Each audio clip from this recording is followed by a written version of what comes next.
হাইড্রোসটা হলো আপনার sodium hydrosulphide.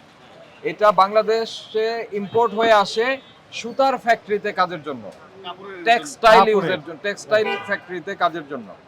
তো আমাদের ওরা বুঝে না বুঝে হোক এই জিনিসটা ব্যবহার করছে জিলাপি তৈরিতে, গুড় সাদা করতে এবং ধবধবে সাদা মিষ্টি তৈরি করতে। ঠিক আছে, খামির কে বানায়? আপনি কি কি দিয়ে খামির বানান আমাদেরকে একটু বলেন।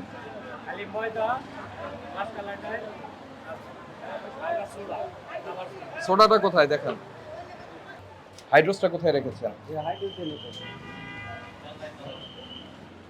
খুঁজে বের করতে হবে আমাদের, তাই না? আমরা খুঁজে বের করলে কিন্তু আপনার অনেক বড় ফাইন হবে, আর যদি আপনি বের করেন তাহলে ভালো হবে। কথা যেটা বলছি এটা বুঝতে পারছেন আশা করি।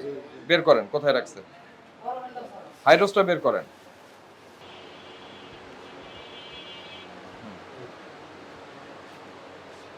আপনি আমাকে যেটা বললেন আসেন, তার মানে আপনি জানেন যে এটা ব্যবহার করা ঠিক না, তারপরে ব্যবহার করছেন কেন?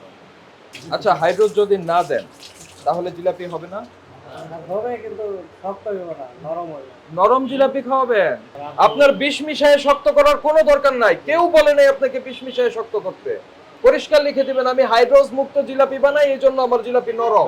দেখুন সেল বেশি হয়েছে। অবশ্যই সেল বেশি হবে।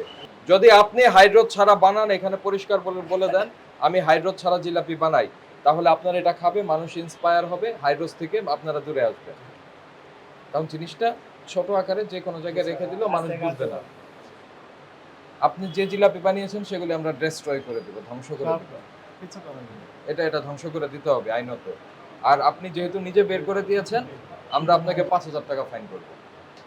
ভাই শোনেন, যেটা বেশি মচমচা সেই জিলাপি কিনবেন না, নরমটাই কিনবেন। ওগুলো দিয়ে দেন।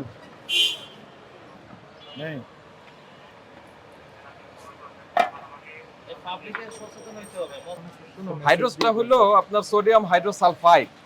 এটা বাংলাদেশে ইম্পোর্ট হয়ে আসে সুতার ফ্যাক্টরিতে কাজের জন্য, টেক্সটাইল ইউজের জন্য, টেক্সটাইল ফ্যাক্টরিতে কাজের জন্য। তো আমাদের ওরা বুঝে না বুঝে হোক এই জিনিসটা ব্যবহার করছে জিলাপি তৈরিতে, গুড় সাদা করতে এবং ধবধবে সাদা মিষ্টি তৈরি করতে।